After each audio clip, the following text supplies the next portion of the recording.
सकळ वृत्तीशी अखंडित कधीचा हा जीव सुख पावे माझा बरे केशी राजा कळो भावी आस भय चिंता लज्जा काम क्रोध संबंध यांचा माझा तरीचा हा जीव सुख पावे माझा बरे केशी राजा मागणे ते एक हेची आहे आता मागणे ते एक हेची आहे आता नाममुखी संत संगती मी मोठ्याने बोलायला लागल्यावर आवाज असतो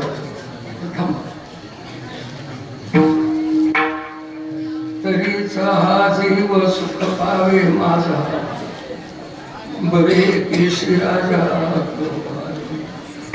तुका म्हणे नको वरपंग देवा तुका तुका म्हणे नको वरपंग देवा घे माझी सेवा भाव शुद्ध तरीचा हा जीव सुख पावे माझा बरे केशिराजा गुरुवारे विठ्ठल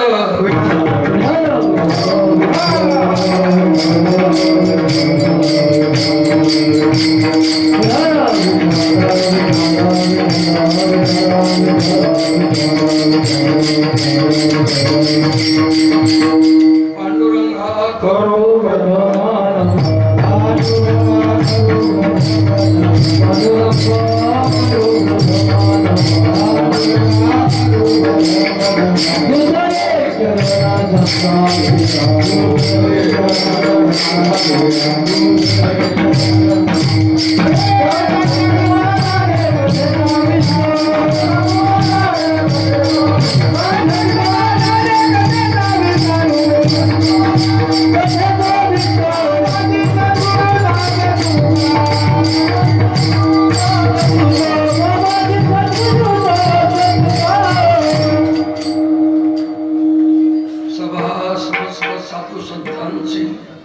महामुनी विरक्तांची पंडित पाठक ज्ञानियांची या समस्तासी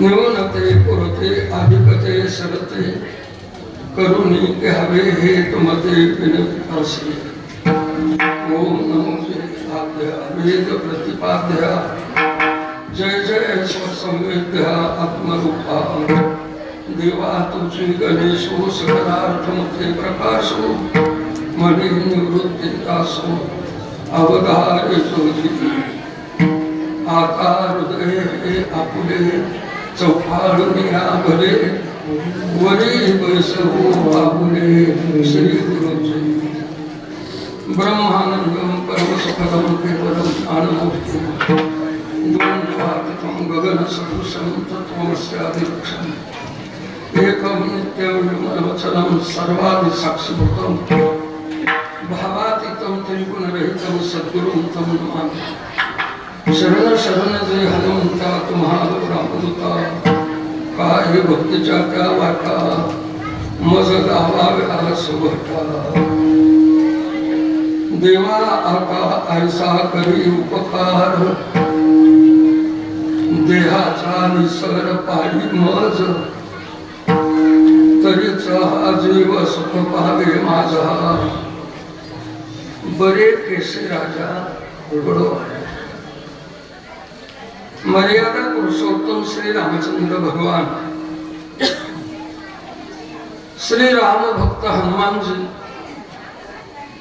अनंत कोट ब्रह्मांड नायक भगवान आणि संत सम्राट ज्ञानराज माऊली यांच्या या पवित्र दरबारामध्ये भाविक श्रोते सज्जन आणि टाळकरी वृंद समुदाय यांच्या परम सेवेमध्ये चिंतनासाठी गायलेला अभंग वैराग्यस्य परामूर्ती देहक्षत्र निवासिनी वैराग्य संपन्न देहू निवासी संत श्रेष्ठ जगद्गुरु तुकाराम महाराजांचा 6 कडव्याचा आहे.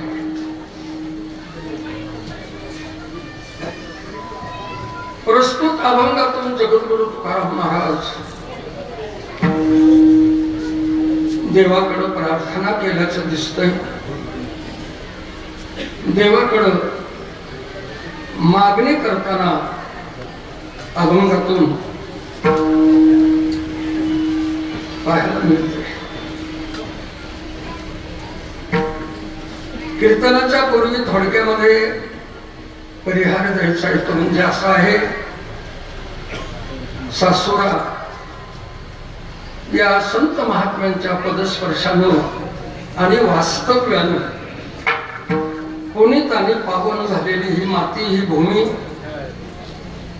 आणि अशा या पवित्र भूमीमध्ये गेली अनेक वर्षापासून हा नाम सप्ताहाचा उत्सव साजरा होतोय. ब्रह्मनिष्ठ संत एकनाथ महाराज यांची ही 56वी पुण्यतिथी आपण साजरी करत आहोत.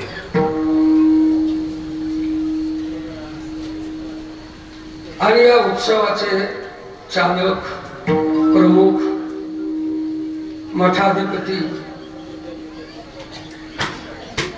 वयोवृद्ध, तपोवृद्ध, ज्ञानवृद्ध आणि आपल्या सर्वांचे मार्गदर्शक, वंदनीय, पूजनीय, आदरणीय, प्रातस्मरणीय असं एक वारकरी संप्रदायातलं अधिकारी व्यक्तिमत्व गुरुवर्य रतन बाबा आणि यांच्या मार्गदर्शनाखाली, यांच्या पुढाकारातून आणि आपल्या सर्वांच्या सहकार्य आणि सहभागातून हा भव्य दिव्य अशा प्रकारचा आध्यात्मिक पारमार्थिक महोत्सव साजरा होतोय. आपल्या सर्वांना मी मनापासून धन्यवाद देतो. विठ्ठल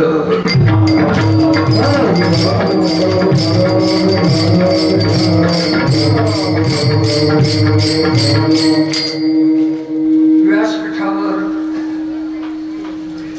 उपस्थित असलेले एक एकाहून बळीरे या नियमाप्रमाणे कीर्तनकार, प्रवचनकार, गायक, वादक सर्वच काही अधिकारी आणि या संस्थानाकडं एक सकारात्मक भूमिकेतून आदरयुक्त अंतःकरणाने पाहणारे सर्वच अधिकारी, सर्व क्षेत्रातील मान्यवर, महिला मंडळ, पुरुष मंडळ बहुसंख्येनं आवर्जून उपस्थित आहोत. आज आपण या नाम सप्ताहातील 7व्या दिवसाच्या कीर्तन सेवेमध्ये आहोत.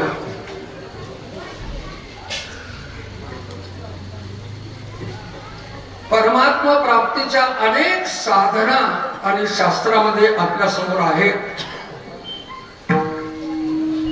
परंतु कलियुग या हल्लीच्या काळामध्ये, या कलियुगामध्ये युग परत्वे साधना बदलत गेल्या.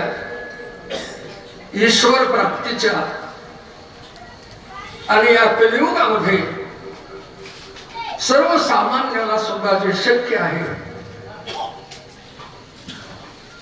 अशी ही कीर्तन सेवा संत महात्म्यांनी पुढे आणली. आणि ही कीर्तन परंपरा आज तागायत वारकरी संप्रदायातल्या सर्वच अधिकाऱ्यांनी ही जतन केलेली आहे. कृत असा धातू आहे आणि कृत धातूला अन असा प्रत्यय लागला व्याकरणाच्या दृष्टीने. कीर्तन कृत धातूचाच अपभ्रंश कीर्त असा शब्द बनतो, त्याला अन असा प्रत्यय लागला म्हणजे कीर्तन हा शब्द तयार होतो. आणि कीर्तन या शब्दाचा शब्दशः अर्थच असा आहे की भगवान परमात्म्याची, संत महात्म्यांची आपल्या आननानं म्हणजे तोंडानं कीर्ती वर्णन करणे कीर्तन. आन हा जो प्रत्यय लागलेला आहे त्याचा अपभ्रंश आनंद असा आहे आणि आनंद शब्दाचा अर्थ म्हणजे तोंड. विठ्ठल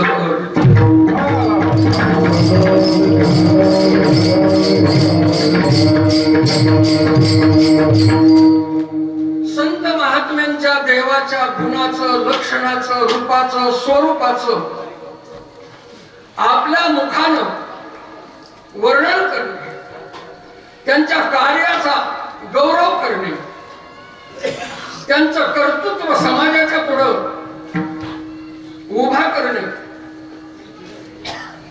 देव आणि संत या दोन्ही तत्वाची मानवी जीवनामध्ये किती अतिशय आवश्यकता आहे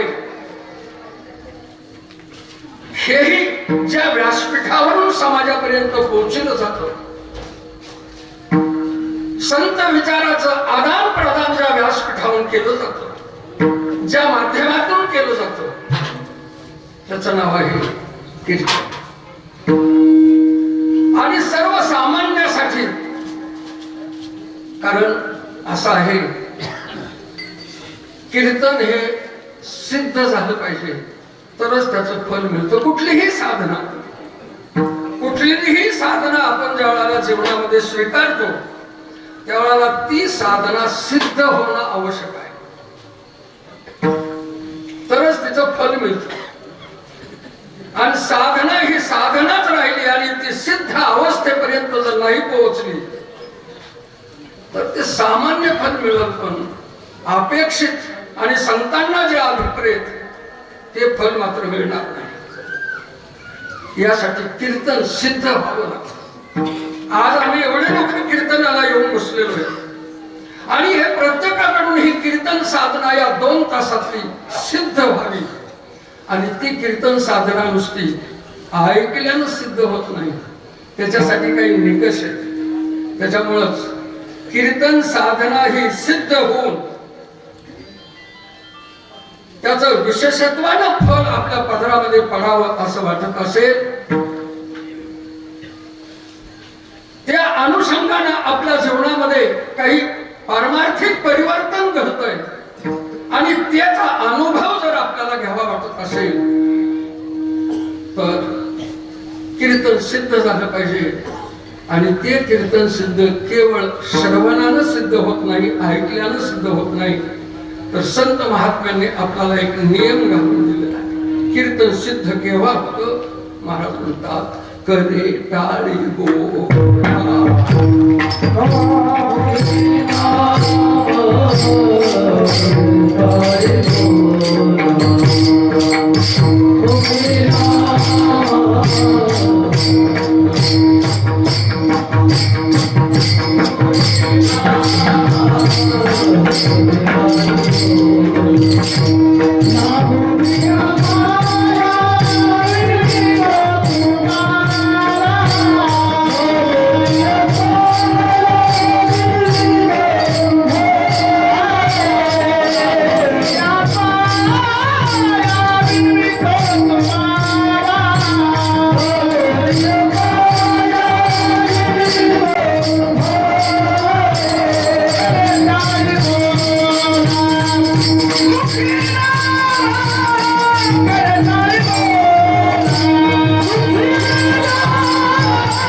शास्त्रानं आपल्या समोर मांडलेल्या जेवढ्या साधना आहेत त्या साधनेकडे नुसत्या धार्मिक किंवा पारमार्थिक किंवा आध्यात्मिक दृष्टिकोनातूनच पाहायचं नाही, तर त्या साधनेकडे वैज्ञानिक दृष्टिकोनातून सुद्धा पाहिलं पाहिजे. म्हणून वारकरी संप्रदायाची जी विचारसरणी आहे, वारकरी संप्रदायाची जी तत्व प्रणाली आहे त्यामध्ये आपल्याला नेहमी ज्ञान आणि विज्ञान या दोन्हीचा समन्वय जुळवलेला दिसतो. विठ्ठल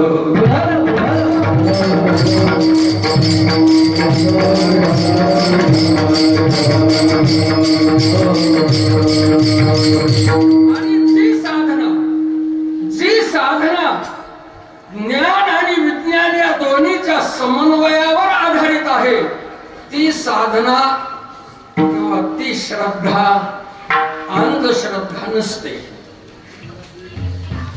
असं आहे. म्हणून नामस्मरणामध्ये परमार्थ आणि टाळीमध्ये विज्ञान दडलेलं आहे. करे टाळी बोला नामामध्ये जे बीज आणि धातू आहेत त्याचा इष्ट परिणाम आपल्या अंतःकरणावर होतोय. आणि दोन्ही हाताची टाळी ज्यावेळेला वाजवली जाते त्यावेळेला हृदय जे असं आपलं पाखडलं जातं, शरीरातल्या सर्व रक्तवाहिन्या, सर्व धमन्या याचं सर्क्युलेशन जे आहे हे व्यवस्थितरित्या चालत राहतं. अंतःकरणातला जो मलदोष, विक्षेप दोष आहे आणि तो दोष घोळून घोळून घोळून सुपातलं धान्य घोळून जसा कचरा एक ठिकाणी तसा हे मल विक्षेप आवरणाचे जे दोष आहे हे दोष एकत्र येतात आणि त्याच्यावर जसा केर कचऱ्याचा ढिगारा करायचा आणि काडी लावून दिली की तो केर कचरा सगळा जळून जावा, तसा अंतःकरणामध्ये व्यापकत्वानं असलेला मलदोष, विक्षेप दोष आणि आवरण दोष याला एकत्रित आणून नामाच्या अग्नीनं पेटवून देणे आणि अंतःकरण शुद्ध बनवणे, त्याच वेळाला कीर्तन साधना हे सिद्ध होते, ज्ञानाचा उदय होतो अंतःकरणामध्ये. म्हणून आपल्या हिंदू धर्म संस्कृतीतले तथा भारतीय संस्कृतीतले वारकरी संप्रदायाने जे जे काही नियम आणि समाजासमोर मांडले, संत महात्म्यांनी जे नियम मांडले सर्व त्याच्यामध्ये हे प्रत्येक नियम हा मनुष्य जीवनाच्या आरोग्याशी जोडलेला आहे. म्हणून तुम्ही हातामध्ये माळ घेऊन जरी ठीक आहे, तुमचं चित्त तिथं असेल का, तुमचं लक्ष तिथं केंद्रित केलेलं असेल का, तो भाग तुम्हाला माहित. परंतु या बोटाने ज्या वेळेला आम्ही मणी ओढतो त्या वेळेला सुद्धा सर्क्युलेशन व्यवस्थित होण्यासाठी आणि तो एक उपाय आहे. या प्रत्येक साधनेबरोबर विज्ञानाची सांगड घातलेली आहे. म्हणून मनुष्याचं आरोग्यही ठीक राहिलं पाहिजे, अंतःकरणाची शुद्धी झाली पाहिजे आणि त्या माध्यमातून ज्ञानाचा उदय होऊन भक्ती मार्गाच्या आणि बळानं प्रत्येक मनुष्याचा उद्धार झाला पाहिजे. अर्थात प्रत्येक मनुष्य हा आनंदी जीवन जगला पाहिजे, तो जिवंतपणे जीवन मुक्त बनला पाहिजे. हाच प्रत्येक साधनेचं प्रयोजन आहे, पाठीमागचा हेतू आहे. विठ्ठल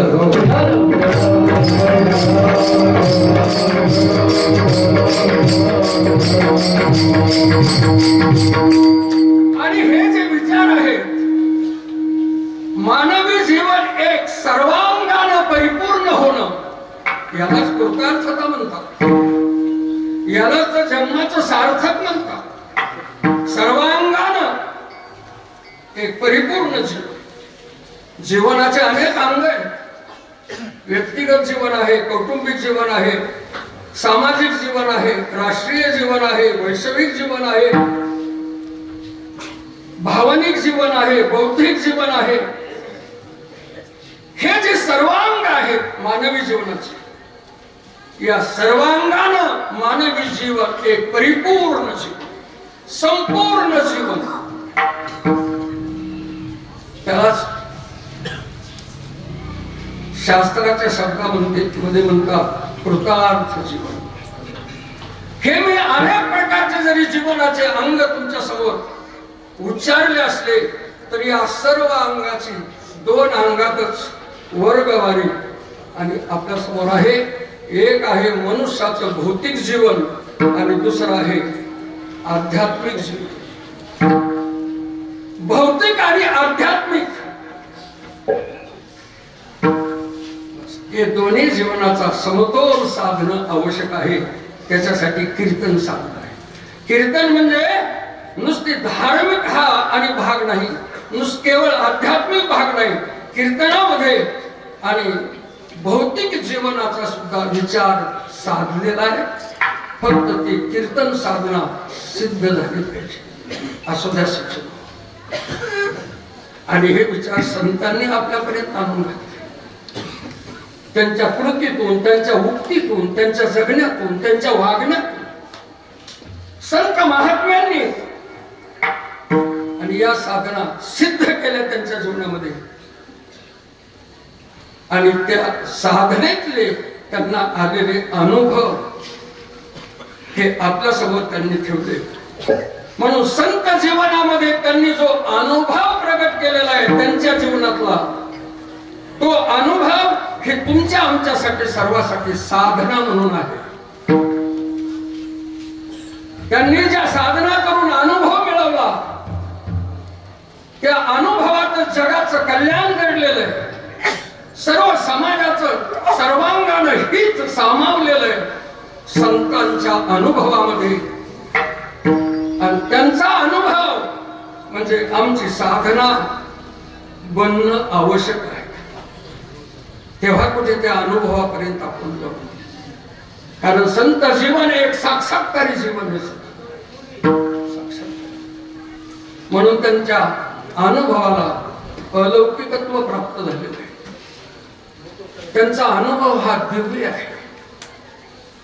साक्षात्कारी जीवन आहे संतांचं.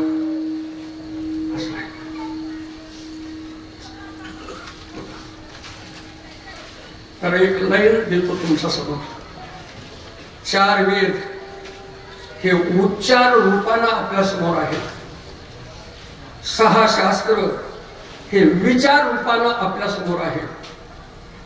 18 पुराण हे आचार रूपानं आपल्या समोर आहेत.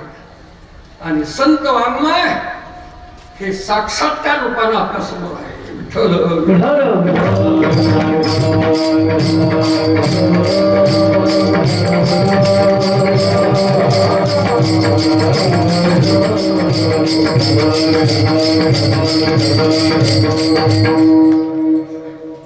चार वेद म्हणजे काय? 4 वेद म्हणजे फक्त वेद अनंत बोलिला. वेद अनंत बोलिला म्हणजे वेदानं फक्त उच्चार केला. वेदानं ज्या अक्षरांचा उच्चार केला त्या अक्षरावर 6 शास्त्रानं विचाराचं मंथन विचार मांडले. 6 शास्त्रानं ज्या वेदाच्या उच्चारावर विचार मांडले तेच विचार 18 पुराणांनी आचरणात आणले. आणि 18 पुराणांनी जे विचार आचरणात आणले त्या विचाराचा संत वाङ्मयामध्ये संत जीवनामध्ये त्यांनी प्रत्यक्ष अनुभव घेतलेला साक्षात्कार झालेला आपल्याला पाहायला मिळतो.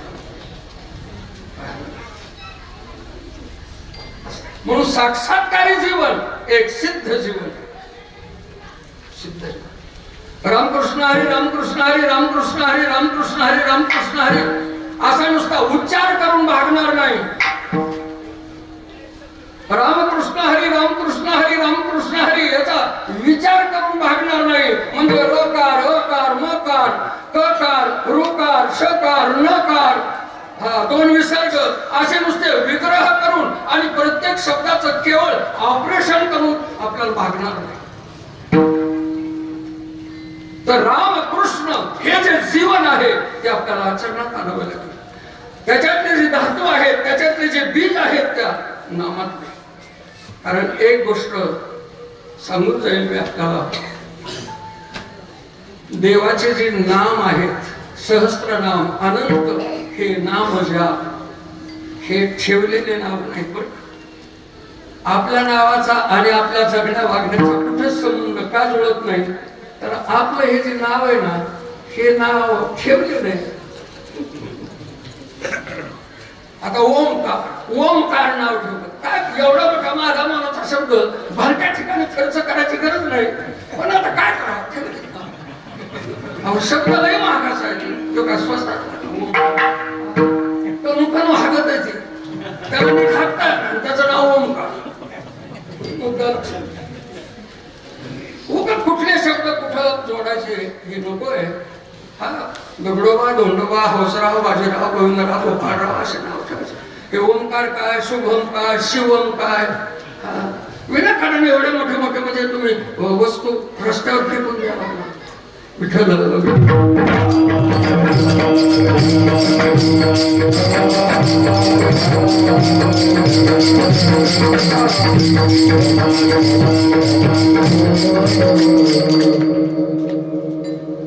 नावाचा आणि आपल्या कृती मुक्तीचा संगत जुळली पाहिजे. त्याच्यामध्ये विसंगती येता कामा नाही. म्हणून राम हे कौशल्य दशरथानं मुलाचं ठेवलेलं नाव नाही. राम ही एक अवस्था आहे, राम एक स्थिती आहे, राम ही एक भूमिका आहे, राम हे एक स्वरूप आहे, कृष्ण ही एक अवस्था आहे, संत ही एक अवस्था आहे. का संत काय पोराचं नाव ठेवायचं का? संत, अरे संत हे नाव नाही सज्जनो, संत एक स्थिती आहे, अवस्था आहे. एकनाथ, तुकाराम, ज्ञानदेव, ज्ञान शाश्वती ज्ञानदेव हा असं म्हटलेलं आहे. ज्ञानदेव या शब्दाचे 2-3 अर्थ आहेत. ज्ञानाचा जो देव आहे त्याला ज्ञानदेव म्हणतात, ज्ञानाला जो देव मानतो त्याला ज्ञानदेव म्हणतात. नव्हे ज्ञान हेच त्याचं स्वरूप आहे. म्हणजे याचा अर्थ काय? ज्ञानाचाच हातापायाचा पुतळा तयार केलेला, जसा कुठला तरी पुतळा कुठल्या तरी धातूचा तयार केला जातो, त्याचे डोळे तेच, त्याचं कान तेच, त्याचे हातपाय तेच, तसे ज्ञानाचाच ओतलेला मूस पुतळा म्हणजे ज्ञानदेव. विठ्ठल विठ्ठल.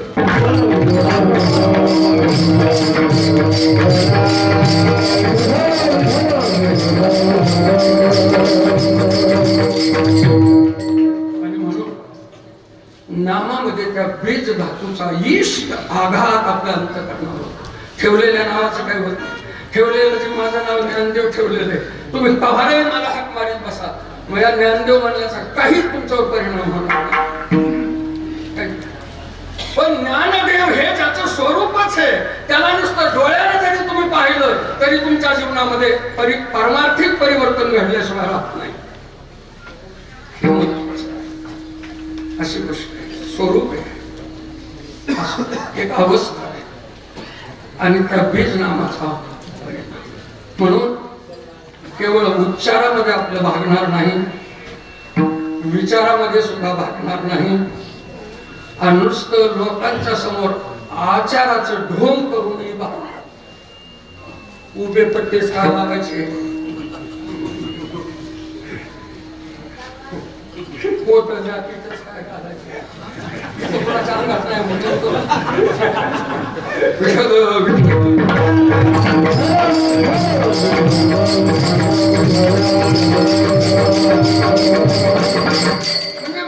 मला काय त्याचा म्हणजे द्वेष करायचा नाही, कुणाचा मुद्दा लक्षात घ्या.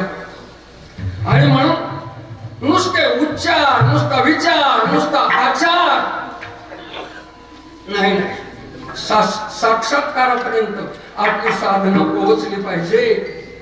तसं कीर्तन साक्षात्कारापर्यंत आपण पोहोचलं पाहिजे. आणि मग साक्षात्कार झालाच कीर्तनामुळं माझ्या जीवनामध्ये मला साक्षात्कार झाला हे केव्हा कळेल? मी तोंडानं सांगून जमणार नाही, ते तुम्हाला दिसलं पाहिजे. ते माझ्या अंगी बांधलेलं सततम कीर्तयन्तो माम यतन्तस्य दुःखवृताः नमस्यन्तस्य मां भक्त्या नित्ययुक्ता उपासते. या श्लोकावर तुम्ही काय चिंतन मांडणार सांगा? कीर्तन करायचं नुसतं, कीर्तन सांगण्यानं भागलं. कीर्तन हे सिद्ध झालं पाहिजे, कीर्तन साधना ही सिद्ध बनली पाहिजे, फल देण्याचं सामर्थ्य आणि त्या साधनेमध्ये निर्माण केलं पाहिजे. आपण विठ्ठल विठ्ठल.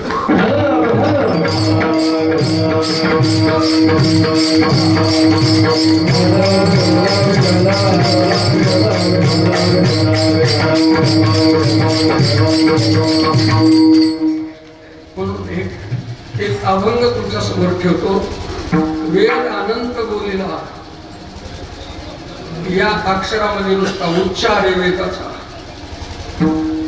त्या उच्चाराचा विचार केला 6 शास्त्रांनी, म्हणून 6 शास्त्रांचा विचार आणि अंती तुलाचे निर्धार.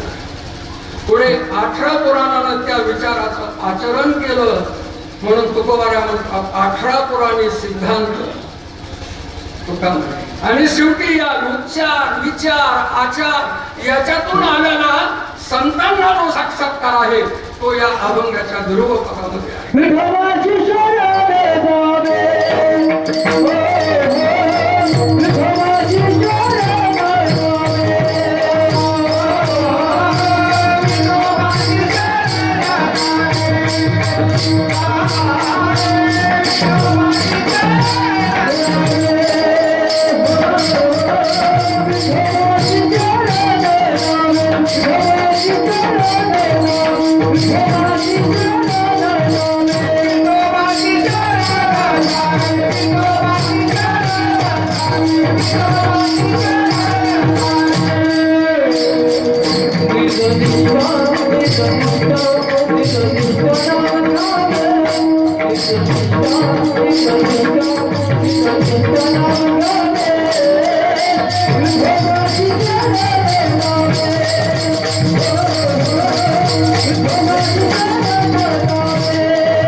नाम सप्ताहामध्ये कीर्तन या साधनेला खूप मोठं महत्व आहे आणि म्हणून कीर्तनाशिवाय जगू नका आणि कीर्तनाशिवाय मरू नका. नाम सप्ताहामधून आपल्या दैनंदिन जीवनामध्ये सुद्धा कीर्तन आपल्याला जतन करता येतं. म्हणून त्या कीर्तनाचं महत्व आणि आवश्यकता, त्या कीर्तनाचं स्वरूप हे मनुष्य जीवनापर्यंत समाजापर्यंत पोहोचण्यासाठी हे व्यासपीठ आहे. कीर्तन सांगायचं नसतं. आपण कीर्तन सांगण्याचा अधिकार देवाला नाही आणि तुम्हा आम्हाला महाराजांना नाही. कीर्तन सांगण्याचा अधिकार महाराज लोकांना नाही आणि देवाला सुद्धा नाही. कीर्तन सांगण्याचा अधिकार फक्त संतांना. मग देवानं आणि जीवानं तुम्ही आम्ही काय करावं महाराज लोकांनी? तर यांनी कीर्तन सांगण्याचं धाडस कधीच करू नये. कीर्तन करीत राहा. तुम्हाला काळा वाजवायच्या सांगायच्या आणि महाराजांनी कमरावर हात देऊन उभं राहायचं हे नकोय. महाराजांनी टाळी वाजवली, तुम्हीच कीर्तन ऐकावं आणि महाराजांनी फक्त ऐकवावंच तुम्हाला. नाही नाही, मी काय कीर्तन करतोय हे तुम्ही तर ऐकाच हो, पण मी सुद्धा ऐकलं पाहिजे. नाही तर तुम्हाला सांगायचं ब्रह्मज्ञान आणि आम्ही चाललो सिनेमाच्या टाकी. का अहो, मी लोकांना ऐकतोय पण मीच ऐकत नाही अशी गोष्ट. पण महाराज सामान्य लोकांच्या पेक्षा महाराज लोकांमध्ये थोडे दोष जास्त पाहायला मिळायला लागले अलीकडे. याचं कारण हे की कीर्तन हे समाजाला ऐकवितात हे लोक, पण स्वतः ऐकत नाही. मी काय बोलतोय हेच माझ्या ध्यानात राहत नाही. विठ्ठल म्हणून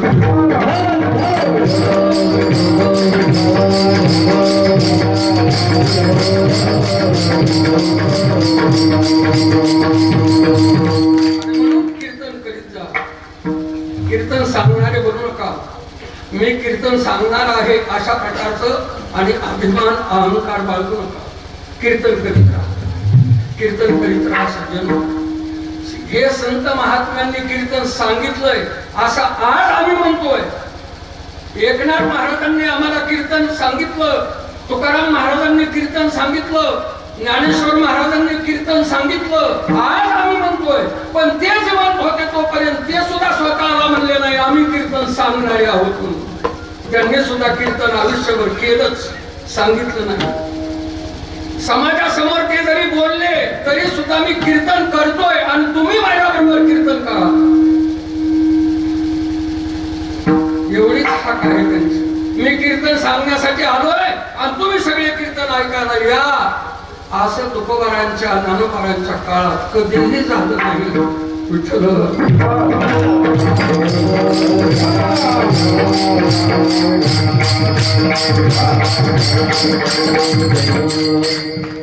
ठीक आहे, कीर्तन लक्षात असू द्या.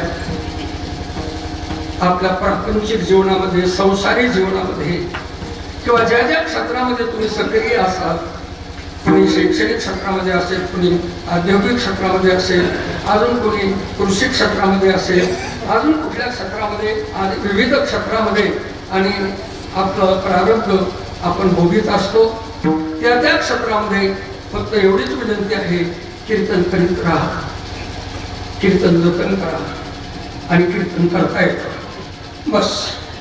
दुसरी बाजू आणि या नाम सप्ताहातली आज तुमच्यासमोर थोडीशी एक दंश म्हणून प्रगट करायची म्हणजे आज जगद्गुरु तुकाराम महाराजांचं सदैव वैकुंठगमन आपण साजरं केलंय दुपारी. जगद्गुरु तुकाराम महाराज त्यांचा विजेचा सोहळा अर्थात सदैव वैकुंठगमन केलं. आणि या शब्दावर तुमच्या आमचे सर्वांची श्रद्धा आहे, विश्वास आहे की तुकाराम महाराज हा देह घेऊनच वैकुंठाला गेले वगैरे. जसं ज्ञानोबारांची संजीवन समाधी आहे, सोपान काकाची आग्नेय समाधी आहे, निवृत्तीनाथाची जलसमाधी आहे, एकनाथ महाराजांची जलसमाधी आहे, मुक्ताबाईची वायू समाधी आहे वगैरे वगैरे. तसे तुकाराम महाराजांची यापैकी कोणतीच समाधी नाही. तुकाराम महाराज सदैव वैकुंठाला गेले यावर आपला सर्वांचा विश्वास आहे, आपली श्रद्धा आहे. बाकी काही बरेचसे संत महात्मे, सावता बाबा असतील, मोरोबा काका असतील, संत नामदेव महाराज असतील, यांनी देह ठेवला आणि त्या देहाचा अंत्यविधी, अंत्यसंस्कार समाजाच्या हाताने पार पाडला म्हणून त्यांची पुण्यतिथी. तुकाराम महाराजांच्या विजेला पुण्यतिथी म्हणायचं नाही, ज्ञानोबारांच्या समाधी सोहळ्याला पुण्यतिथी म्हणायचं नाही. पंचांगामध्ये किंवा काही कुठं पुण्यतिथी लिहिलेली असली किंवा डायरीमध्ये जरी कुणाच्या खिशातल्या तारखाच्या महाराज फक्त डायऱ्या, तर त्या डायरीमध्ये जर पुण्यतिथी लिहिलेली असली तर जो कोणी छापणार आहे त्याला कळवा, ज्ञानोबारांचा समाधी सोहळा असं लिहा, पुण्यतिथी लिहू नका. तुकोबारायांचा विजेचा सोहळा असं लिहा, सदैव वैकुंठगमन सोहळा असं लिहा, पुण्यतिथी लिहू नका. पुण्यतिथी कोणाची होत असते? ठीक आहे, ज्यांनी देह ठेवलेला आहे, एखादा पुण्यात्मा आणि त्या सज्जनानं, त्या पुण्यात्म्यानं देह ठेवलेला आहे आणि देहातलं चैतन्य निघून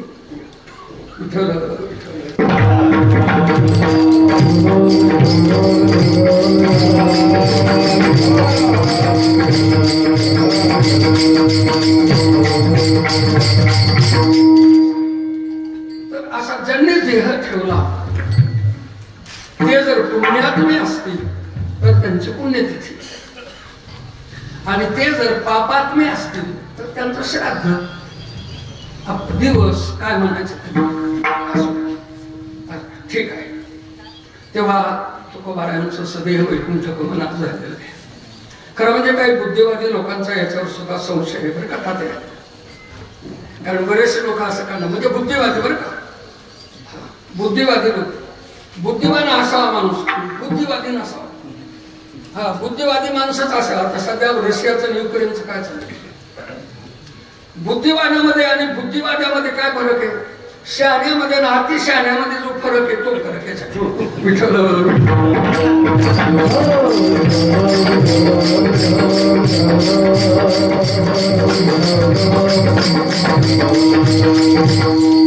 असे काही बुद्धिवादी समाजामध्ये आहेत की त्यांनी तुकोबारांच्या या सदैव वैकुंठ गमनावर संशय व्यक्त केलेला. त्यांना ते मान्य नाही. ठीक आहे, आम्ही मात्र सदैव वैकुंठ गमन स्वीकारलं, आम्हाला मान्य आहे. पण एक लक्षात ठेवा, तुकाराम महाराज सदेह त्यांनी वैकुंठ गमन केलं का नाही केलं हे आज नाही म्हणणारे बी त्या वेळाला हजर नव्हते आणि हो म्हणणारे बी त्या वेळाला हजर नव्हते. एवढं खरं. आम्ही तुकोबारांनी सदैव वैकुंठ गमन केलं असं मानणारे, पण आम्ही प्रत्यक्ष पाहणारे नाही. आणि ज्यांनी कोणी पुस्तकं लिहून मार्केटिंग केलंय की वैकुंठ गमन हे केलेलं नाही, अनेक प्रकारचे त्या प्रसंगावर आक्षेप नोंदविले त्या लोकांनी, बुद्धिवाद्यांनी. मी असं म्हणेल की तुम्ही तरी तिथं होतात का पाहायला? नाही गेले वैकुंठाला, सदैव वैकुंठ गमन नाही केलं हे सांगण्यासाठी तुम्ही काय प्रत्यक्ष पाहायला? पण त्यांनी जर आम्हाला विचारलं तर आम्ही सांगतो आम्ही पाहायला नव्हतो हे खरंय, पण त्या काळातले प्रत्यक्षदर्शी, आय विटनेस ज्याला इंग्रजीमध्ये म्हणतो, हे प्रत्यक्षदर्शी 2 साक्षीदार आमच्या जवळ आहेत. सदैव वैकुंठ गमन केलं नाही असं म्हणणारे प्रत्यक्षदर्शी तुम्ही 2 साक्षीदार द्या. शेवटी न्याय निवाडा तर साक्षीदारावरच अवलंबून आहे ना. त्यांच्याकडे साक्षीदार नाहीत, त्यांचं मत घेते. आमच्याकडे साक्षीदार आहे, 2 साक्षीदार आहेत. कारण कोर्टामध्ये एकाच्या साक्षीवर सुद्धा निकाल कमीत कमी तसे 25 आणि 50 जरी साक्षीदार तपासले तरी कमीत कमी 2 साक्षीदारावरच आणि निर्णय हा गृहीत असतो. 2 साक्षीदार आहेत आमच्याजवळ. एका साक्षीदाराचं नाव आहे रामेश्वर शास्त्री आणि एका साक्षीदाराचं नाव आहे निळोबारा आहे, स्वतः रामेश्वर. मने रामेश्वर सकळा कुसोनी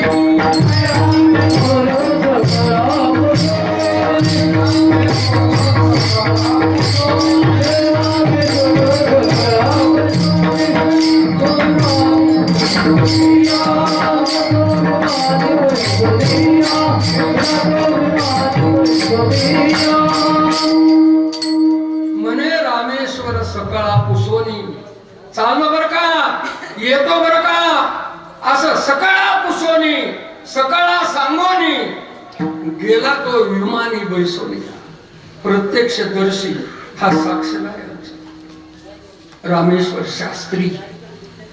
दुसरा साक्षीदार आहे निळोबारा आहे. प्रयाण काळी देव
तुमचं म्हणणं आम्ही विचारात घेऊ.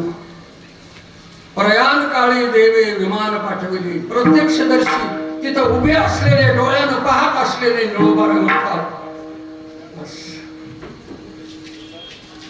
कलीच्या काळामध्ये अद्भुत वर्तले, मानव देह घेऊन निजधामा गेले, निळामणे सकळ संताप सविले. जगद्गुरु तुकाराम महाराजांचं हे सदैव वैकुंठ. आणि आपण शब्द प्रमाण मानणार आहेत. रामेश्वर शास्त्री प्रत्यक्षदर्शी, आय विटनेस म्हणून तिथं उभे आणि ते जेव्हा आम्हाला सांगतायत की मी पाहिलंय मागे कवीश्वर झालेचे अपार, पण नेणे कलेवर कोणी सांगा. रामेश्वर शास्त्री विचारतोय की तुकोबारायांच्या अगोदर अनेक अधिकारी ऋषी मुनी अनेक प्रकारचे योगी होऊन गेले, पण देहच वैकुंठाला नेलाय असा एखादा तरी नमुना आम्हाला दाखवा.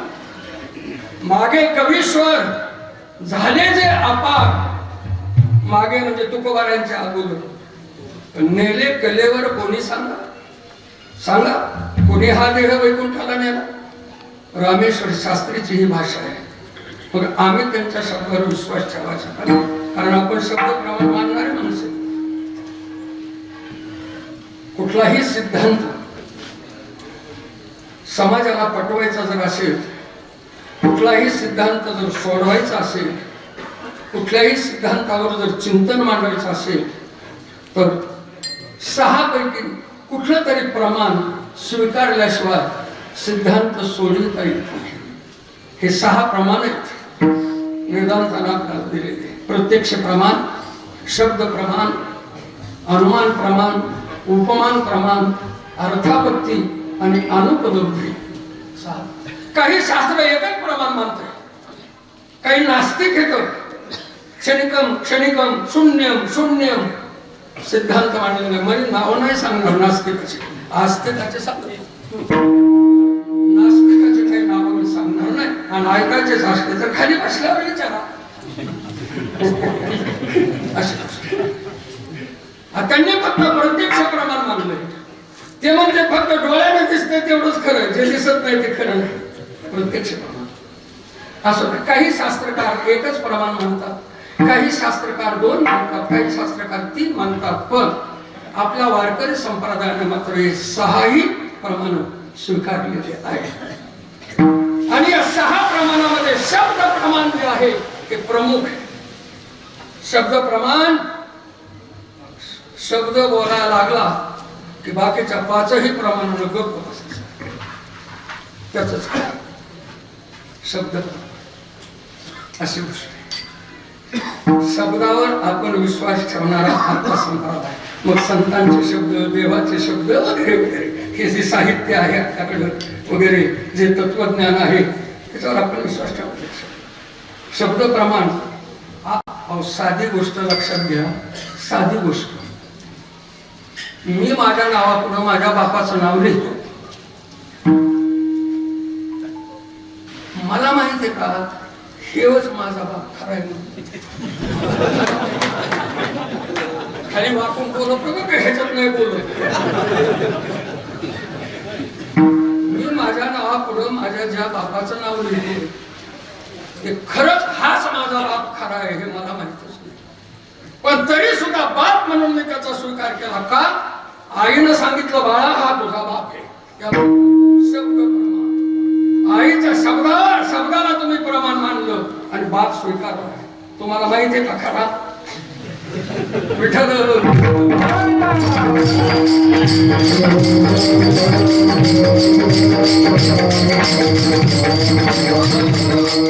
आणि म्हणून आम्ही निळोबाराने जे प्रत्यक्ष पाहिले, रामेश्वर शास्त्रीने जे प्रत्यक्ष पाहिले, तुकोबारांचं वैकुंठ, त्या शब्दाला आम्ही प्रमाण मानतोय. आणि आमचा वारकरी संप्रदाय हा तुकोबारांचा सदैव वैकुंठ गमन सोहळा अख्ख्या महाराष्ट्रामध्ये साजरा होतो. ठीक आहे सज्जनो, दोन्ही प्रसंग आज महत्वाचे आहेत. म्हणून कीर्तनाच्या बाबतीमध्ये आणि तुकोबारांच्या वैकुंठ गमनाच्या बाबतीमध्ये एक कोणाच्या मनात जर संशय असेल तर तो संशय निवृत्त व्हावा आणि विश्वास हा परिपक्व बनावा, याच्यासाठी काही गोष्टी बोलणं आवश्यक असतं. कारण अलीकड परमार्थातले लोक सुद्धा काही गोष्टीवर संशय घेऊ लागले. परमार्थातले म्हणजे आम्ही.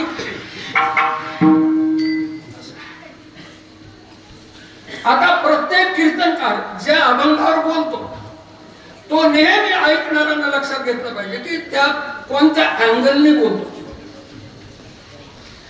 कारण त्याच अभंगावर तुम्ही दुसऱ्या अँगलने बोलू शकता, त्यावेळेला माझं बोलणं चुकीचं ठरेल. पण आज मी ज्या अँगलने बोलतोय आणि अभंग सोडवतोय, अभंग सोडवला पाहिजे बरं का महाराज मंडळी.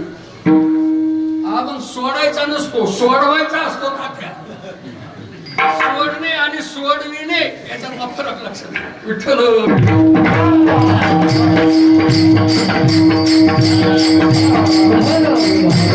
वेळ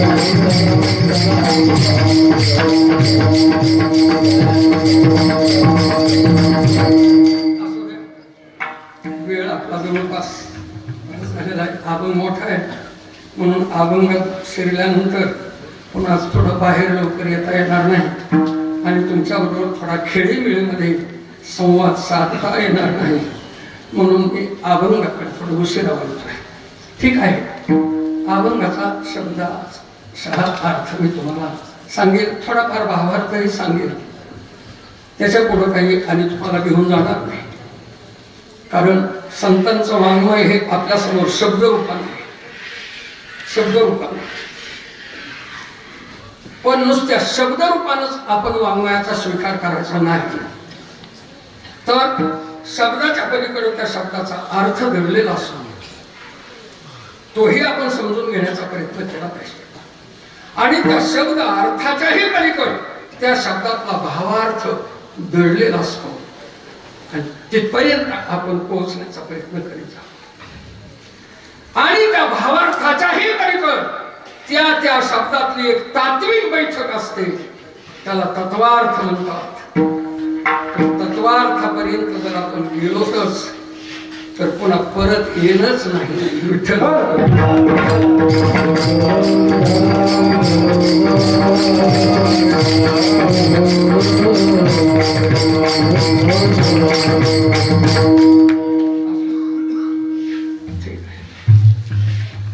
कारण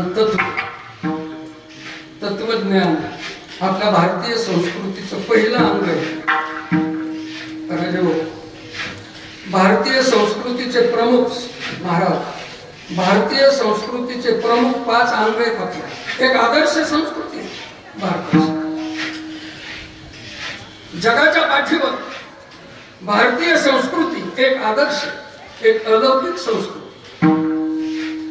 म्हणून भारतीय संस्कृतीवर आधारित जेवढं साहित्य निर्माण झाले, जेवढं वाङ्मय निर्माण झालेलं आहे, तेवढं त्यांच्या भाषेमध्ये भाषांतर करून आज परदेशामध्ये, परराष्ट्रामध्ये विकसित राष्ट्र म्हणून ते पुढे आले. आम्ही विकसित अजून म्हणून घेतलेलं नाही, विकसनशील असं म्हणजे विकासाच्या दिशेनं आपला प्रवास चाललेला आहे. एवढं मोठ्या संस्कृतीचं भांडवल आपल्याला वाचवू शकतो. आणि याच भांडवलाचा गिरीश देशाच्या राजाने, त्या गरीब लोकांनी वगैरे या सर्वांनी अलीकडे काल परवा या इंग्रजांनी सगळी संस्कृती पिऊन पिऊन पिऊन पिऊन ते पुष्ट झाले आणि आम्ही मात्र आम्हाला टिर राहिली नाही.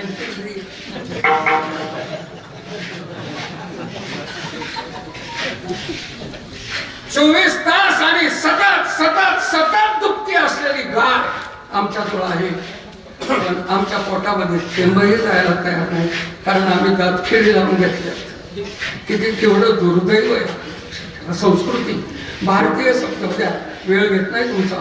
भारतीय संस्कृतीचे प्रमुख 5 अंग आहेत.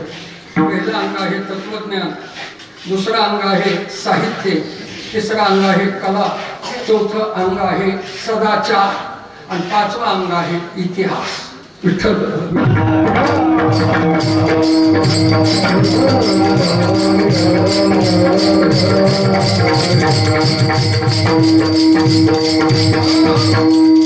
तत्वज्ञान म्हणजे काय? तत्वाचं ज्ञान. तत्वाचं ज्ञान म्हणजे काय?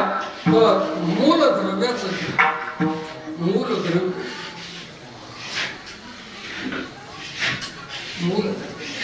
आणि प्रत्येक पदार्थाकडे ज्यावेळेला आपण पाहू, त्या प्रत्येक पदार्थाचं मूल द्रव्य त्याचं संशोधन करीत, त्याला विज्ञान म्हणायचं. आता बघा गाडगं घ्या, हे गाडग्याचं मूलद्रव्य काय आहे? माती. मातीचं मूलद्रव्य काय आहे? पाणी. तुम्हाला नाही विचारितले, कारण माझा अधिकार तेवढा नाही, हे सांगतो. पाण्याचं मूलद्रव्य काय आहे? ते. तेजाचं मूलद्रव्य काय आहे? वायू. वायूचं मूलद्रव्य काय आहे? आकाश. आकाशाचं मूलद्रव्य काय आहे? त्रिगुणात्मक माया. आणि त्रिगुणात्मक मायेचं मूलद्रव्य आहे निर्गुण निराकार परब्रह्म. अर्थात गाडग्याचं मूलद्रव्य काय आहे? ब्रह्म. जीवाचं मूलद्रव्य काय आहे? ब्रह्म. शरीराचं मूलद्रव्य काय आहे? ब्रह्म. हा प्रोसिजर मोठं आहे. काहीचं प्रोसिजर लहान, काहीचं प्रोसिजर मोठं आहे. जीव हा ब्रह्म आहे हे सांगायला उशीर लागत नाही, पण देह हा ब्रह्म आहे हे सांगण्यासाठी मात्र बराच लांब जावं. म्हणजे हा देह कुणाला झाला? आईला झाला. आईमध्ये कुठून आला? बापातून आला. बापामध्ये कुठून आला? अन्नधान्यातून, आहारातून आला. अन्नधान्यात कुठून आला? पृथ्वीतून आला. पृथ्वीत कुठून आला? पाण्यातून आला. पाण्यात कुठून आला? तेजातून आला. तेजात कुठून आला? वायूमधून आला. वायूत कुठून आला? आकाशातून आला. आकाशात कुठून आला? तमगुणातून. तमगुणात कुठून आला? रजगुणातून. रजगुणात कुठून आला? सत्वगुणातून. सत्वगुणात कुठून आला? मायेतून. आणि मायेमध्ये कुठून आला? ब्रह्मातून. म्हणजे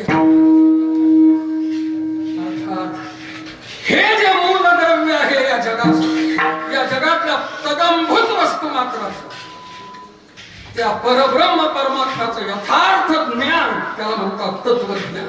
आणि हे आमच्या भारतीय संस्कृतीचं पहिल्या क्रमांकाचं आणि प्रमुख अंग आहे. विठ्ठल म्हणून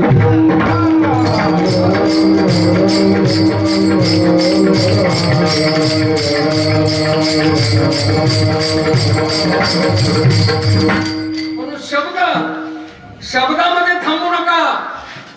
नुसतं सुंदरते ध्यान, सुंदरते ध्यान, सुंदरते ध्यान.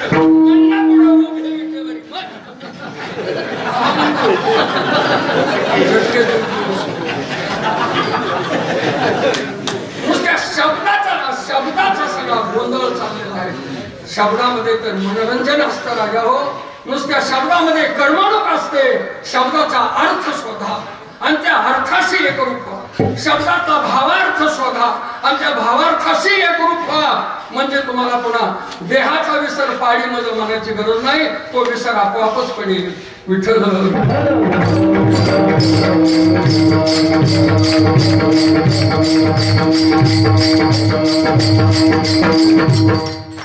आणि म्हणून शब्दाचा अर्थ, शब्दाचा भावार्थ असा आहे.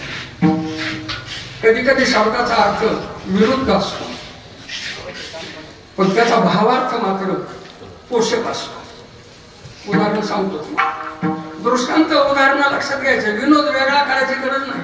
मी सगळ्या महाराज लोकांना सांगत असतो, संत वाङ्मयामध्ये जवळपास 75% दृष्टांत येतात, 25% सिद्धांत आहेत. सरासरी अंदाज सांगतो. आणि त्या दृष्टांताची थोडी खिलाडी वृत्तीने मांडणी केली की विनोद तयार होतो. माथ्यातले विनोद तुम्ही आणून समाजाला असं रुजवीत आणि त्यांची दिशाभूल कशाला करतात. आणि विनोदाचार्य काय गरज म्हणून सिद्धांत पटविताना दृष्टांताचा आधार घ्या आणि एखादा दृष्टांत थोडा खिलाडी शब्दामध्ये मांडला, बस लोक झोपत नाही. अहो देवीचंच घ्यायचं, देवीला लावायचं.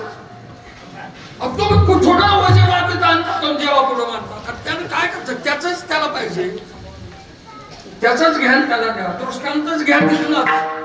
ज्ञानोबारांची ज्ञानेश्वरी जर वाचली, 75% जवळपास दृष्टांत नुसते, 25% सिद्धांत सरासरी.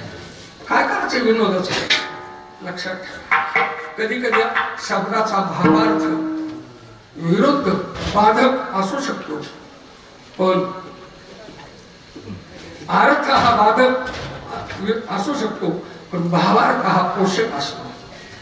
मग जो आपल्याला पोषक आहे, आवश्यक आहे, तो आपण स्वीकारतो. उदाहरण तुम्हाला एक सांगतो. आईनं आपल्या लेकराला शिवी दिली, आईनं आपल्या मुलाला शिवी दिली, मेल्या मूर्त्या मारले 2 ठोके कालसुर. आता जन्म दिलेल्या आईनं लेकराला तुला नाक चावा, तुझं मड उठा, कुठं तू मारावा, तुझी बातमी मला कळावा, असं आईनं वरच्या लेकराला शिव्या दिलेलं. हे शब्द जे त्याच्या मुखातून निघाले, ह्या शब्दाचा अर्थ चांगला आहे का? पण या शब्दातला भावार्थ लक्षात घ्या. ते कशामुळे तसं म्हणते? याने अभ्यास केला पाहिजे, किंवा कलेक्टर झाला पाहिजे, किंवा इंजिनियर झाला पाहिजे, किंवा असा गुणात नाही गेला पाहिजे, वाईट अपरायच्या संगतीला नाही गेला पाहिजे, अभ्यासाकडे त्याने लक्ष दिलं पाहिजे, म्हणून आईनं शिव्या दिला. अर्थ विरुद्ध आहे शब्दाचा, पण भावार्थ भाव काय? म्हणजे कधी कधी शब्दाचा अर्थ हा आपल्या विरुद्ध असतो, पण त्या शब्दातला भावार्थ जर आपण पाहिला तर तो आपल्यासाठी पोषक असतो. तसं संत महात्म्यांच्या काही शब्दाचा अर्थ सुद्धा आपल्याला विरुद्ध आहे. किती सांगू तरी नाही, कधी भटकीच येईल. आम्ही काय भटकीच येतोय नाही, पण त्याच्या पाठीमागचा भाव त्यांच्या बोलण्याचा काय आहे हा फक्त लक्षात घ्या. आपल्या कल्याणासाठी ते शब्द आहेत. विठ्ठल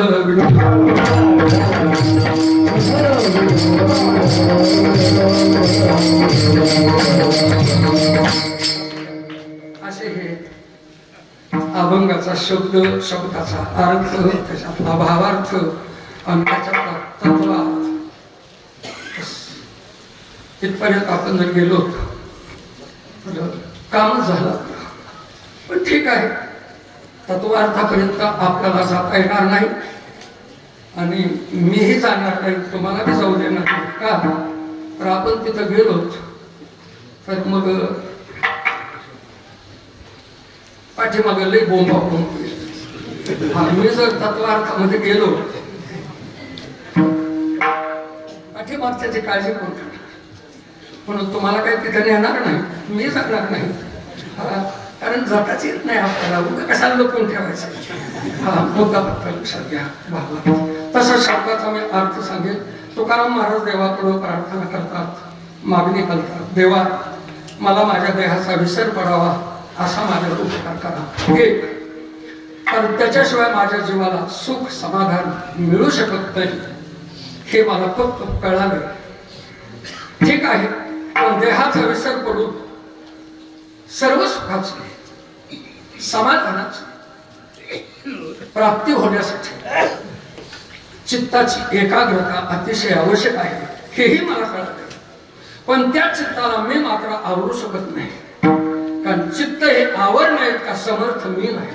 याच्यासाठी तुझ्या बळाची आवश्यकता आहे.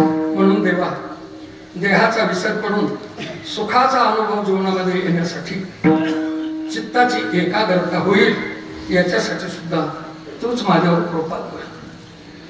चित्ताची एकाग्रता होण्यासाठी काही प्रतिबंध आहेत, ते प्रतिबंध हटवण्याचं काम सुद्धा देवा तूच कर. कारण मला इथे शक्य नाही. कोणतं? आस, भय, चिंता, लज्जा, काम, क्रोध हे चित्ताची एकाग्रता होण्यासाठी हे प्रतिबंध आहे आणि त्याच्यामुळे आमचं चित्त एकाग्र होत नाही. तर हे प्रतिबंध सुद्धा हटवण्याचं काम, बाजूला सारण्याचं काम तूच कर देवा.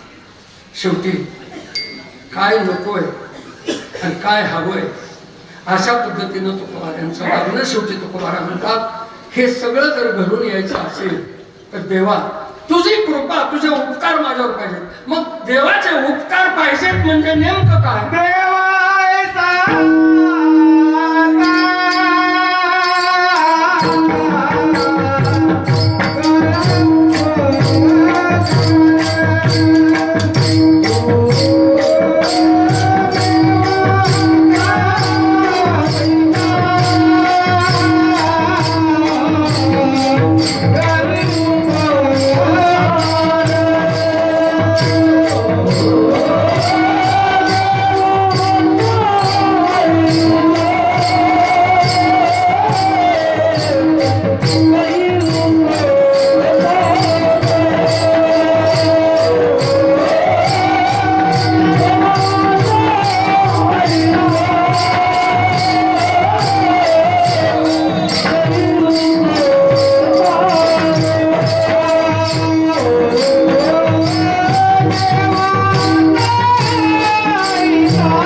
एकाग्रता होण्यासाठी येणारे प्रतिबंध त्याचा निराश, आणि त्या प्रतिबंधाचा निराश करण्यासाठी एक सात्विक भेटी, एक सात्विक बळ माझ्या ठिकाणी निर्माण होण्यासाठी देवाने उपकार करावा. देवाने उपकार करायचा म्हणजे काय करायचं प्रत्यक्ष देवाने? तर देवाने फक्त आपल्याला संतांच्या पर्यंत नेऊन पोहोचतं करायचं, किंवा संतांना आपल्यापर्यंत आणून पोहोचतं करायचं. अर्थात आपल्याला संतांच्या हवाली करून टाकायचं. देवाने करायचा असतो उपकार. देव उपकार करतो म्हणजे तो काय नांगर घेऊन आपल्या शेतात येत नाही. तो काय करतो? कुणाला तरी सांगतात तात्या साहेबाचं कल्याण करायचं असलं तर बापू साहेबाचा बुडू व्हायचं, त्याला नाही कोण सोडून द्यायचं. एकाला श्रीमंत करायचं असलं की एकाचा बुडू व्हायचं. तसं आहे. तात्या साहेबाचं घ्यायचं आणि बापू साहेबांना घ्यायचं. देवाजवळ काय? आम्हाला एक शाळेत असताना तात्या एक सौदा अंगावर आला दादा, सौदा अंगावर मराठी एखाद्या वेळेला सर्वीसाठी असताना सौदा महादेवाच्या मंदिरामध्ये एक आंधळा बसलेला असायचा. रोज बसायचा. आपल्या कुणीतरी लाया टाकायचं त्याच्या पदरावर.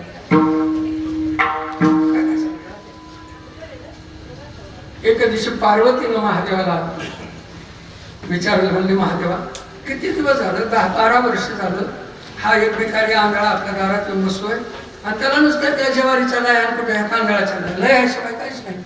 अहो ते सारखं टाळी वाजतोय, देवाचं नाव घेतोय. हा घंटाभरच येते तर थोड्या उड्या मारून जाते तर ते पाकिटच येतात. आणि हे महिना 2-2 महिने 12 वर्ष झालं बसलोय त्याला नुसत्या लया. बरोबर महादेव म्हणजे बरोबर आहे. पण पार्वती बोलल्यामुळं नाही म्हणता येत नाही. लगेच गणपतीला सांगितलं, गणपती उद्या संध्याकाळपर्यंत त्या भिकाऱ्याच्या पदरावर 1,00,000 रुपये पडले पाहिजे, व्यवस्था करा. पण एक सावकार माणूस इथे नसेल कोणी तसा. महादेव जेव्हा गणपतीला हे सांगत होता की तजवीज कर त्याला 1,00,000 रुपये द्यायचे, तेव्हा एक तिचं सावकार आला. त्याने ऐकलं. संध्याकाळीच त्या भिकाऱ्याच्या लग्न म्हणला, उद्या तुमच्या पदरात जे पडेल ते मला द्या, 25,000 द्या. आता भिकारी म्हणला, माझ्या पदरात काय करायचं, मुठभर लाया नाही, तुम्ही कशा करणार? नाही कमी वाटतात का तुम्हाला? 50,000 उद्या जे पदरात पडेल ते द्या. कारण 1,00,000 रुपये पडणार आहे त्याने ऐकलं. 75 वर सौदा ठरला. संध्याकाळपर्यंत 1,00,000 रुपये त्या चुरगोट्यावर पडायचे. सावकार तिकडे डोळे वाचवून बसला. दिवस मावळा लागला तरी चिरगोट्यावर काही पाच. सूर्य मावळा लागला. शेवटी सावकारच गणपतीकडे गेला. मला गणपती द्यावा, त्या भिकाऱ्याला तुम्ही 1,00,000 रुपये देणार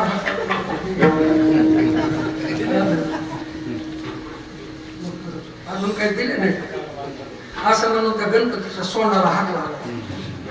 जे हात चिटकाले तसे. सूर्यास्ताच्या वेळेला महादेवाचा फोन आला. म्हणले, गणपती त्या भिकाऱ्याची त्या आंधळ्याची व्यवस्था केली का 1,00,000 रुपयाची? गणपतीने सांगितलं 75,000 पोहोचते केले, 25,000 साठी माणूस बांधून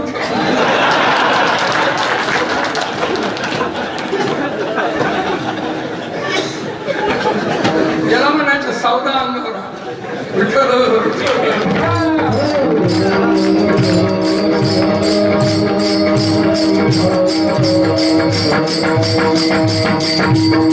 उपकार करतो म्हणजे देवाजवळ आहेच काय द्यायला. पण या अभंगामध्ये जे मागितलंय हे पूर्ण करण्यासाठी मात्र देवाकडे उपकार करण्याची भाषा तुकोबाराने वापरली.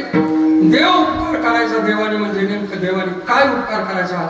तर नाममुखी संत संग दे. हा देवा आम्हाला संतांची संगती मिळावी, कारण संतांची संगती महाराज लोकांच्या संगतीत कुणी बी किती बी काही फरक पडत नाही, नुसता जोडतो.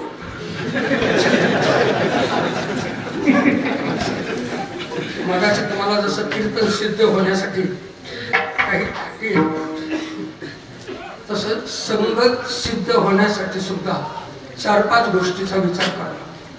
संगत सिद्ध होण्यासाठी सजातीयता, सख्यता, एकदेशिता, सायुज्यता आणि पूर्व कर्माची पूर्वसंचिताची अर्थात पूर्वजन्मीच्या पापाची निवृत्ती, एवढ्या गोष्टी ज्या वेळाला घडून येतील त्या वेळाला संगतीचा इष्ट परिणाम आपला होत असतो. आमची महाराज मंडळी बरीचशी आहे. एक सजातीयता, दोन्हीमध्ये सजातीयता असली पाहिजे, दोन्हीमध्ये सख्यता असली पाहिजे, दोन्हीमध्ये सायुज्यता असली पाहिजे, दोन्हीमध्ये एकदेशित्व असलं पाहिजे. आणि दोघांच्या संगतीचा एक परिणाम होण्यासाठी किंवा एकाचा दुसऱ्यावर परिणाम होण्यासाठी त्याच्या पूर्वजन्मीचा पापाचा प्रतिबंध नसावा.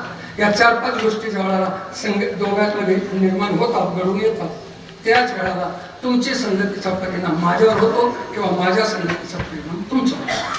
संगत सिद्ध होत आहे. संगत सिद्ध झाल्याशिवाय परिवर्तन नाही. विठ्ठल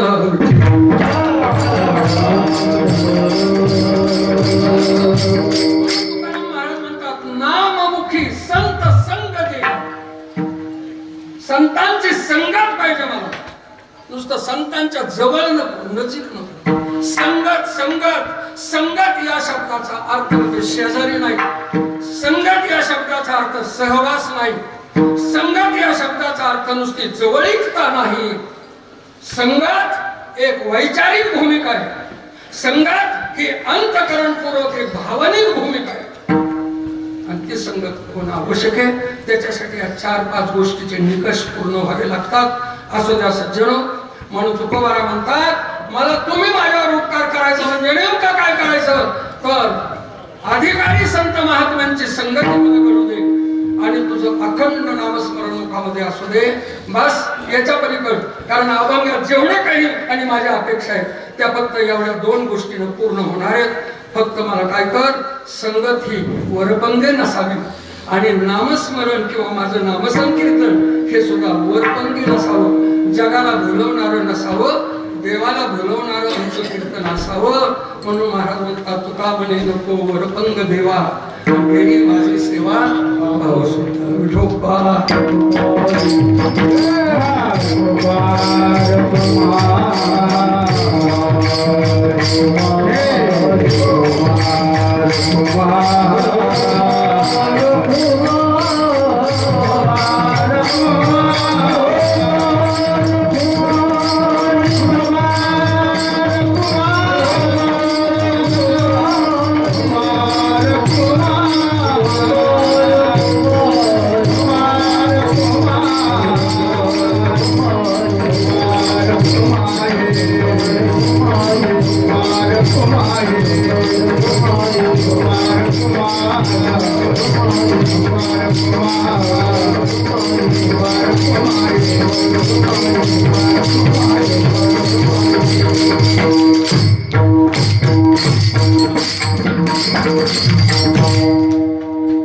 आपला वेळ संपलेला आहे. फक्त शब्दाचा अर्थ तुम्हाला सांगितला, परंतु थोडासा पहिल्या चरणामध्ये तुम्हाला पोहोचतो आणि मी निघून जातो. एक प्रश्न आहे, आपल्याजवळ 3 पदार्थ आहेत. एक आहे देह, दुसरा आहे जीव आणि तिसरा आहे आत्मा. हे प्रत्येकाजवळ आपल्याला त्या 3 पदार्थ आपल्याकडे जमा आहेत. कोणते? एक हे शरीर देह आहे. या देहाचं तादात्म्य घेऊन बसलेला अहम मम अहम अध्यास मम अध्यासात अडकलेला जीव आहे. आणि या जीवाचा आणि या देहाचं अधिष्ठान चैतन्य आत्मा, हे 3 पदार्थ आपल्याकडे आहेत. या 3 पदार्थापैकी सुखाची गरज कोणाला? तर याचं उत्तर असं आहे, सुखाची गरज देहाला नाही. कात देह जड. सुखाची गरज आत्म्याला सुद्धा नाही, का आत्मा हा सुखरूप आहे. सुखाची गरज फक्त जीवाला आहे. आणि जीव त्याला सुखाची गरज का आहे? का आहे सुखाची गरज त्याला? तर त्याचा जन्म सुखातून झालेला आहे. जो सुखातच जन्मलेला आहे त्याच्या आयुष्यामध्ये त्याला दुःख सहन होत नसतं. आणि जो दुःखातच जन्मलेला आहे त्याला किती जरी दुःख झालं तरी तो बेजारच होत नाही.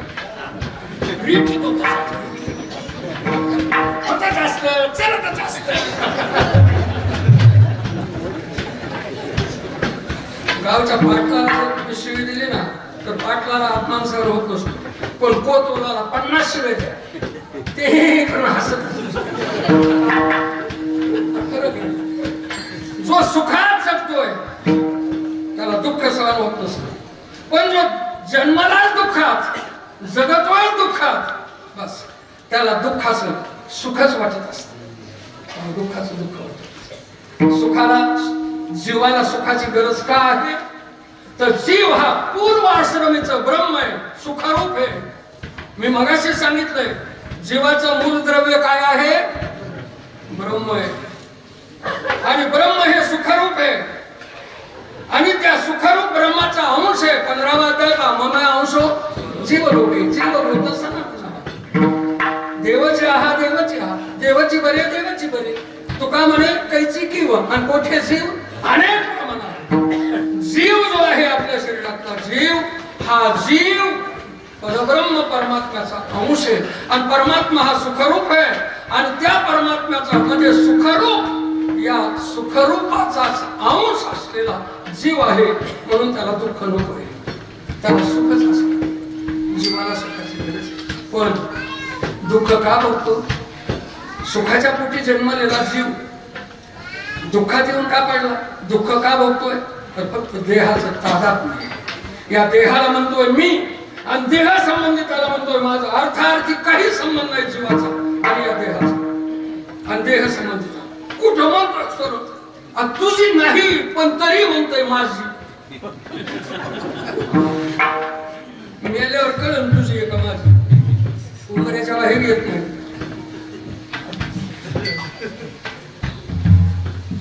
कर्मानुभव गच्छति जीव एक हा सज्जन होतो. वेळ संपलाय, जास्त वेळ घेत नाही, बरोबर वेळेवर थांबितो. आणि मी का नाही कीर्तन 11 वाजेपर्यंत आहे, पण 11 आणि 5 मिनिटापर्यंत तरी चलेल कीर्तन. तुम्ही म्हणता म्हणजे मला नाही हौस आहे असं काय नाही, मला काही हौस नाही. तुमच्यासाठी थोडं 5-10 मिनिटं जास्त जाऊ शकतात. कशामुळं? मी कीर्तन टायमाच्या आत कधी संपत नाही. आताच वेळ 11:15 वाजायचे.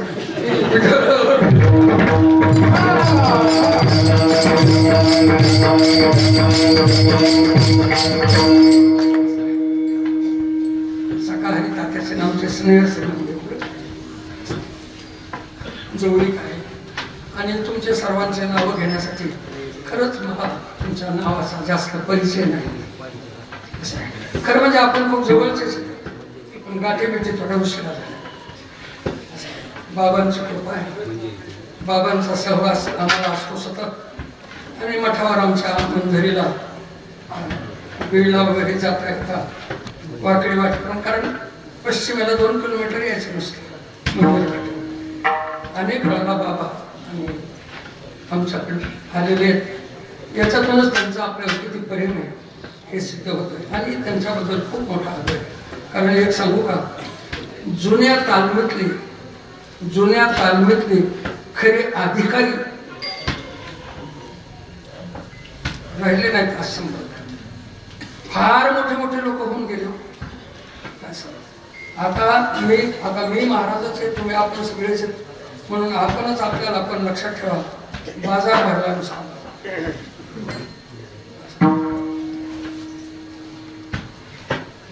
खुल्लडपणा वाढते, रंगरंगोटी वाढते, फॅशन वाढते, डिजिटल. जे संत महात्म्यांच्या विचारातला जो आशय आहे तो समाजापर्यंत पोहोचणं आवश्यक आहे. पण आम्ही समाजाला खूप अंधारात ठेवायला लागलो. सज्जनो, आज हे जुने माणसं जुन्या पद्धतीत तयार झालेले खऱ्या साधू संतांच्या सहवासामध्ये घडलेले हे लोक आहेत. त्यांना नुसतं पाहिलं तरी सुद्धा आपलं कल्याण समाधान मिळतंय अशी गोष्ट आहे. अधिकारवाणी असते आणि यांचं दर्शन होणं, यांचं स्वतःहून आपल्याकडे येणं म्हणजे खरंच आपल्या पूर्वीचं काहीतरी पुण्याचं फल आपल्या पदरात पडतंय असं आपण समजतो. मला अनावश्यक स्तुती मी कधी करीत नाही आणि माझी ती आवडही नाही, परंतु जी वस्तुस्थिती आहे ते समाजासमोर ठेवणं आवश्यक आहे. गेले दिगंबर ईश्वर, बंकट स्वामी महाराज गेले, भगवान बाबा गेले, वापन भाऊ गेले, माऊली दादा गेले. फार अधिकारी माणसं संपर्क. आता कुठंतरी कोसावर मैदावर एखादा असा अधिकारी महात्मा उरले नाही, काठावर पोहोचले नाही.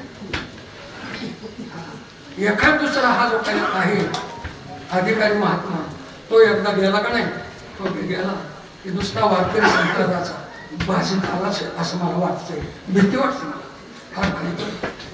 कारण अलीकडे साधुत्व संतत्व, जसं माणूस शरीरानं आहे पण त्या माणसात माणूस पण नसेल तर त्याला माणूस म्हणावं का? शरीराने मनुष्य आहे पण त्या शरीरात मनुष्यत्व जर नसेल तर त्याला मनुष्य म्हणावं का? शरीरानं मानव आकृतीचं शरीर आहे पण त्या शरीरात मानवता जर नसेल तर त्याला मानव म्हणावं का? तसं साधू म्हणून जर समाजात घेत असेल, संत म्हणून जर घेत असेल आणि कमीत कमी टक्केवारीनं सुद्धा साधुत्व त्याच्या जीवनामध्ये आणि तो जर जतन करीत नसेल तर त्याच्या पाया पडावं का?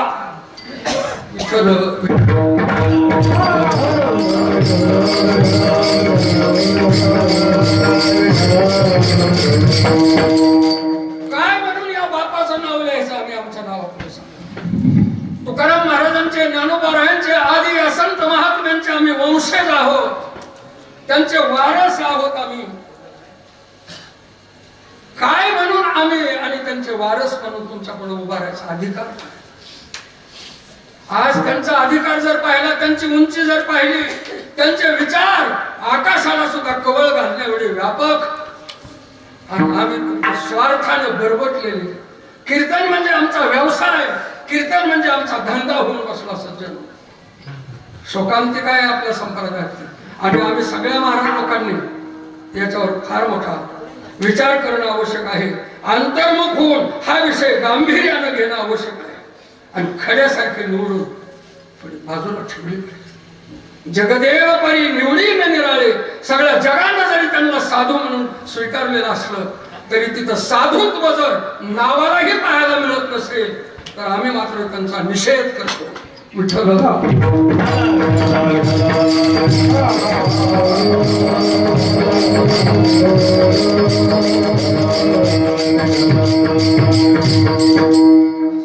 सुखाची गरज जीवाला आहे. जीव हा सुखवृत्तीतूनच जन्माला आलेला आहे. सुखाच्या पोटी जन्मलेला जीव दुःख भोगतोय. शरीराच्या देहाचं तादात नाही. या देहाला मी म्हणतोय, त्यानं देहाला मी नाही म्हटलं पाहिजे. तो ब्रह्माचा अंश आहे, त्यानं मी ब्रह्म म्हटलं पाहिजे. सोहम सोहम सोहम सोहम, ते मी आहे, ते मी आहे. अहम ब्रह्म अहम ब्रह्म अहम ब्रह्म या बोधावर आणि त्यानं राहायला पाहिजे. कारण तो ब्रह्माचा वारस आहे, ब्रह्माचा वंशज आहे, ब्रह्माचा अंश आहे, ब्रह्माचाच एक भाग आहे. देहाचा त्याचा अर्थार्थी काही संबंध नाही, परंतु देहाला मी म्हणतोय. आणि देह संबंधित बायका, पोरं, लेकरं, बाळ, गुरं, ढोरं, सोयरे, धायरे, नाते, गोते, इष्ट, मित्र या सगळ्याला माझं माझं म्हणतोय. हे माझे नाही ना, हे नाही अशी गोष्ट. देह बाहेरलाच आहे आणि हे सगळे माझ्या भोवती बाजार भरलेला माझे माझे म्हणून माझे काही खांद्यावर घेतले तेही बाहेरच आहे. हे बाहेरले बाहेरच राहणार आहे. ते दुसरं माझीच गाठ काढणार आहे तिथं थेट करेल असं द्या शिक्षण. आणि म्हणून जीवाला सुखाची गरज आहे, पण देह तादात्म्यामुळे दुःख भोगतोय हे कळालंय, हे कळालं पाहिजे. बरे केसी राजा आणि म्हणून देवाकडे प्रार्थना आहे. देहाचा विसर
देहाचा नाश व्हावा नाही बरं का, विसर पडा. कारण देहाचा नाश झाल्यावर भगवंताची प्राप्ती करून घेण्याची सामग्रीच आपल्या जवळची संपून जाते. कारण मनुष्य शरीरानं देव प्राप्त करून घेतो, मनुष्य शरीरानं संत संग साधिता येतो, मनुष्य शरीरानंच भगवंताचं नामसंकीर्तन करता येतं. दुसरी सामग्री आमच्याकडून नाही. दिली इंद्रिय हात पाय, फक्त देहाची आसक्ती नकोय. देह पाहिजे आम्हाला, पण देहाचा आठव नको, देहाचं तादात्म्य नकोय, देहाची आसक्ती नकोय, त्याचा विसर पडला पाहिजे, तरच आम्ही सुखापर्यंत पोहोचू शकतो असं आहे.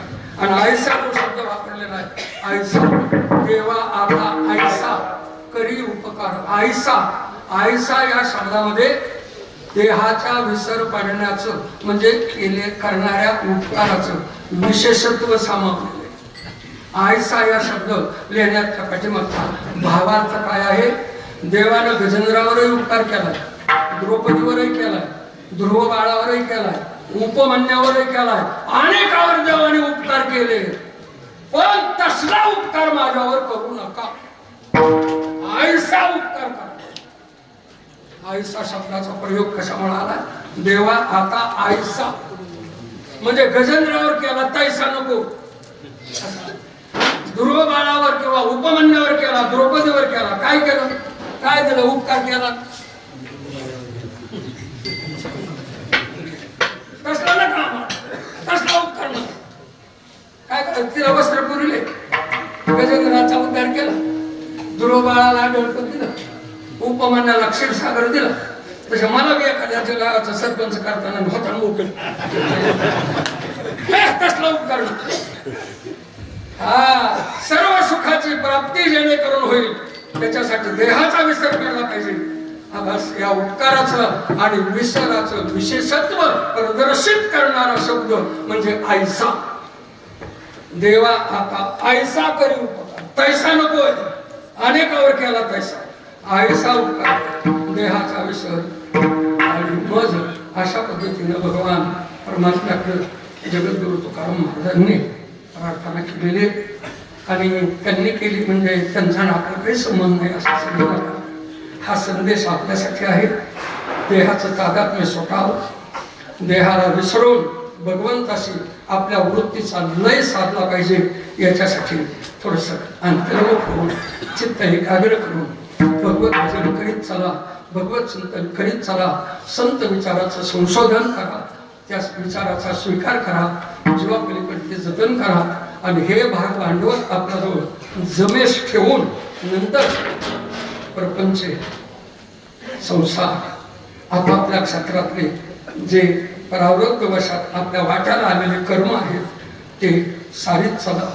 परंतु हे भाग भांडवल मात्र मुद्दल खर्चून एवढा संदेश या अभंगातून तुमच्यापर्यंत पोहोचतोय आणि सेवेला मी इथंच थांबतोय. ज्ञानेश्वर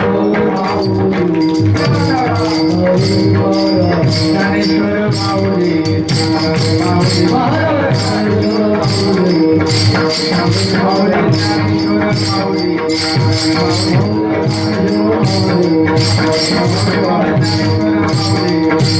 Oh